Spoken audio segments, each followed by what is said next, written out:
Hey, pilots! Welcome to another exciting episode of War Robots Domination, a series of helpful gameplay tutorials designed to help highlight the tactics and strategies that I use to help tip the scales of my favorite game, War Robots. Each episode will feature a handful of battles along with helpful commentary that'll provide insight as to what I'm doing and why I'm doing it. I'm your host, Gotchure Beacons, and I've been playing this awesome game for a few years now, and I've learned a few tricks along the way that I'd love to share with y'all. You'll notice that although my hangar is fairly basic and at lower levels, I've been able to climb it up to Expert League. So I believe that you'll find my tactics will help you do more with less, which can be very helpful with today's economy in the game. I should also mention that this is my second account, so don't let my career profile stats fool you. This is actually my baby account. But it sends a great message to pilots who feel they need to chase the current meta in order to be competitive in battle. Because you don't. Wise gameplay can usually overcome any fancy gimmick. A death button is a great example. It can still melt just about any build, and its heritage stems all the way back to nearly the beginning of the game. It's all about knowing when to use it and how to use it. So, without further ado, I invite you to sit back, relax, and enjoy today's episodes while I walk you through my gameplay tactics and share with you my mindset in battle. I hope you find it entertaining, helpful, and fun to watch. I think you will.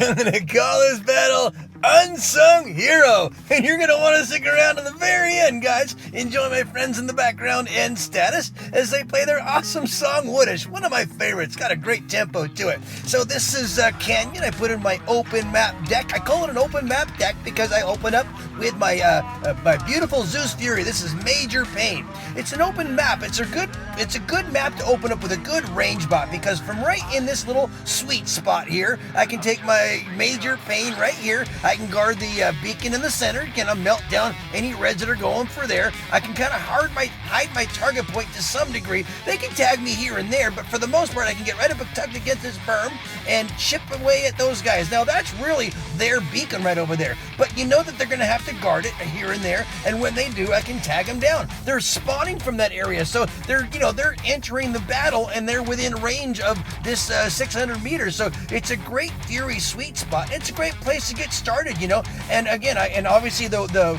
Mar beacon right there up to my upper right is pretty well guarded because they can't get to it because we're spawning from that area too, so it's just a good spot.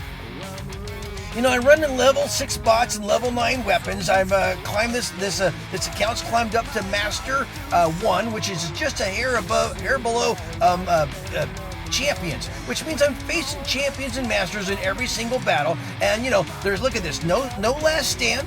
I got no power cells going, or not power cells. I don't have any special modules or passive modules. The skills on my bot isn't all that great. So really, it's just a matter of figuring out a way to stay alive long enough and help my team in every battle. I keep an eye on the panicometer. That's that beacon bar up there, and the beacon count and all. And I get in Major Pain because it allows me to do quite a bit for the first half of the battle. But then I'm looking for opportunities to exploit weaknesses, or I'm noticing what the Reds are doing. And if you've watched the Reds, they've been very aggressive. We've been holding them at bay, but they're slowly but surely marching in our direction, and they're getting a positional advantage on the battlefield. We've been doing pretty good on beacons, but not that good, and they're slowly but surely leaning in our direction, and they're crossing the halfway point of the battle.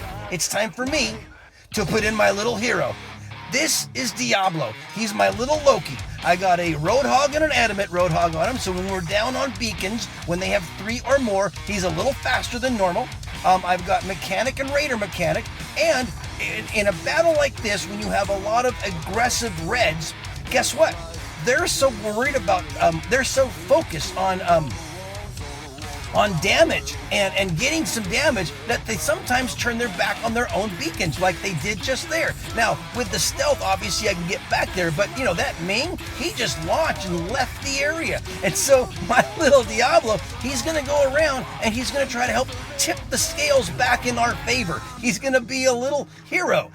He can. Now, obviously there's guys that are gonna have quantum radar, like the one that's shooting at me right now, so I'm just trying to run some angles and until his quantum radar runs out, and then I'm gonna go back here and cap this one, and then I'm gonna look for my next one. He's got it. I gotta keep moving though. You can't stand in one spot very long, and I'm gonna go back over here and pull them back to this beacon back there. Because he's got quantum radar, I'm not gonna take the straight route across the bridge. I gotta go back behind here and use as much cover as I can, because they're still now. See, they're all way up in our grill over there. But watch this. I'm gonna go ahead and grab this one. Watch this Ming.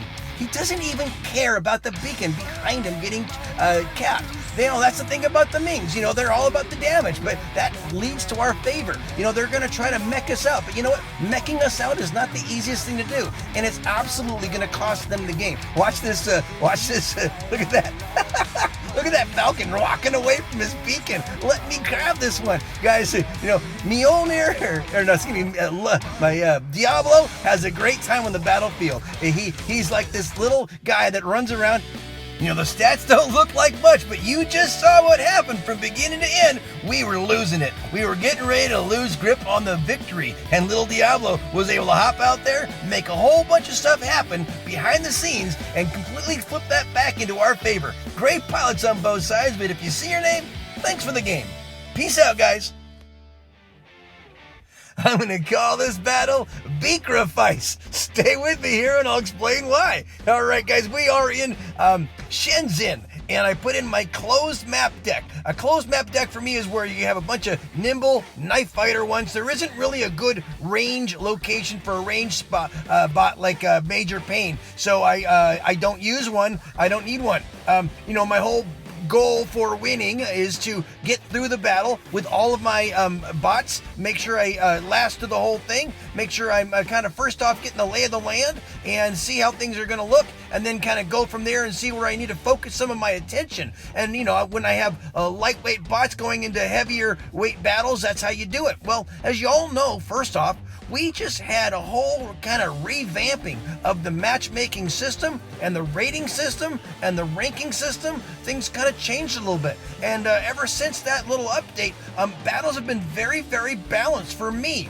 Now, some people on Facebook are saying they're not so balanced, but I have found that they are. Well, it doesn't really change how I play the game. It never will. I always play the battle. I always play each game the same way. I am looking to win. My tutorials here, guys, these are the keys to winning, not keys for high damage. These are not the keys for carrying your team. These are the keys for winning with average builds. I definitely have average builds. These are level 6 bots and level 9 weapons, and all I think about is how to win the battle. And on these domination battles and on Beacon Rush, the battle is won through beacons, beacon management. I call myself a beaconeer. That's a word I invented a while back, and then I do that by keeping an eye on things, keep an eye on I call it the panicometer. That's that whole little area at the top of your screen, top center, that shows the beacon bar and the beacon count, the timer, and how many people are alive on each side. That's called the panicometer. I like to invent words. Well, I think I'm going to invent another word today. It's called Beacrifice. It's kind of like the beacon sacrifice. And if you ever watch me play, guys, that is what I'm doing. This is not about combat. It is a game of combat for sure, but the combat is centered around managing the beacons. At least if you want to win battles, that's what it is. So I call these Beacrifices. I am learning. I don't like to die, but I certainly am doing everything I can to capture beacons, maintain beacons, liberate beacons, and if it means sacrificing the body, that's what I do. Now watch what I do with I was Frick, by the way. This is Sir Nightmare. Watch what I do with Sir Nightmare. I am more worried about this beacon than anything else. As long as I can get the beacon, then I can redirect my focus, but I'm never looking for damage. I'm not looking to see where I can find more reds to combat. What I'm looking for is a beacon. Look where I'm going, guys. I could care less about where the reds are. I am not here to battle reds. I am here to keep them blue. That's how I win the battles. I'm only thinking about keeping them blue. I'm looking at the next beacon that either needs to be rescued or liberated. And that guy doesn't I'm not looking for combat at all. I'm looking for a beacon, guys. Yes, that's right. Even if I'm sacrificing myself, that's a beacrifice. Right there, that's a beacrifice. Now, we're doing pretty good on the panicometer. We're doing okay on beacons. They're getting that beacon back. There's 2 beacons that they have. I can't let them get the center. My men are spread around doing a pretty good job of guarding other beacons or going after other beacons. So all I need to do is kind of keep these guys busy for a while, and I'll make this beacrifice. Right now I'm looking about winning the battle. So as long as I can keep this one centered, in good shape, that's all I have to worry about. Little Diablo doesn't even get to see the scene because my little beacrifices that I was making around the battlefield made a difference. I wasn't the only one playing, obviously. Everyone plays differently. All I did was focus on the beacons. I'll always have a little bit higher beacon count than most in most cases because I'm after those beacrifices, sacrificing my builds to make sure that the beacons stay blue throughout the battle. And I did a pretty good job there. There you go. And if you see your name, thanks for the game. Peace out. Hey guys, I'm going to call this very special battle Lean Into the Pain, a guide to BR basics. That's Beacon Rush basics, guys. Take some notes here. This is a really important, a very good tutorial for Beacon Rush. First off, step 1 is get that center beacon. It's the most important thing. Don't even slow down for your home beacon or even worry about that side beacon. You've got mates that are going to be getting that. Your idea is to open up your fastest bot, and for me, it's my Death Button Raven. This is, he can run, double jump and get to the center beacon faster than anything else. Now, he didn't do so good there, but that doesn't change, step 1. Step 1 is to get that center. We got to get it. Even if they got it, we got to get it back. And you got to lean into the pain if you need to, just to get it. Now, you got to watch your flanks. If any of them try to slip on by, you can't let that happen. That's more important than center. You got to at least have your first 2, but because your mates already got them on the open, now it's just a matter of making sure that nothing gets by. So I made sure I got back there and kept that one blue. Now I'm going to go right back in the center and go back to step 1 and making sure this stays blue. Now, eventually, we're going to have it established, but it's not quite established yet. See, you got to still have a bunch of reds that are running in here trying to grab it back. So Diablo is the best little guy for that. Now, if anyone starts to go back and actually start to threaten our flanks again, always have an eye on that. See there, guys? See that nightmare going back there? I'm going to hop right out. I'm going to pop right in his face there with my best bot to face him because I know I can weather his storm and I can keep this one blue. Now, back to the center again. And this is all you're going to do. As long as you can keep that center maintained, that's great. Now, if you can get an established center, that means all your mates are nearby and everyone is healthy and you got it nice and dialed in and the reds are kind of back by their home. Now you start pushing for the 4-capper. The 4-capper is amazing to do. It's not the easiest thing to do, especially on a long, skinny map. But once you have established your 3-capper, it's the only thing you really need to worry about. So all I'm going to do now is start, pressing and pressing. And once, this is what I'm going to do. I'm going to take my next little guy out here, start rushing in toward their 4-capper, for this 4th capper, which is the easiest one to go after. They got a Ming that's parked right up above it. He's going to make it really hard. Now he's going to land. He's just going to take out Mjolnir there. So obviously, I need a little more durable bot, so that's what I'm going to put in my Arthur. I'm going to launch right on center, and I'm just going to keep marching toward their 4th beacon. That's really the only thing we have left to do to make this, to seal this deal. So that's what you want to do. Don't deploy your Titan just first, but make sure you're kind of timing it right. Now, every once in a while, when you're pushing forward like this, they're going to try to sneak on by you and get back toward your flank. I mean, that's what I would be doing. But you know what? You're not alone on this. You've got teammates. You got to trust your mates who are back there. If you see someone going back there, you got to trust your mates to take on that threat and keep doing what your job is. And right now with this durable Titan, this Arthur, that my best job, what I'm strongest for right now is just pushing forward and letting that amazingly durable shield pretty much take all this punishment and just keep going and going and going and going and pushing my power forward. If we can get this 4-capper, the game is ours. So I'm willing to go ahead and do my job while they chip away at me. And I've got this one blue. Nice. Now, it looks like behind us something's going on here. And never lose sight. If all your men are up here, that means you have no one covering the back. And you got to make sure that your backfield is still covered because they can still flip-flop it on you. So I turned back. I saw that guy going after one of our beacons. I had to make sure I chopped him down along with some of my mates there, get him out of the way, and boom. There we go. Back to the focus of our attention and the forward press, and this is going to pretty much end the battle. There you go, guys. That's how you do it. I hope you learned something there. Take some notes there. Use that formula when you're out there on Beacon Rush, and you'll have a lot more green banners. Peace out.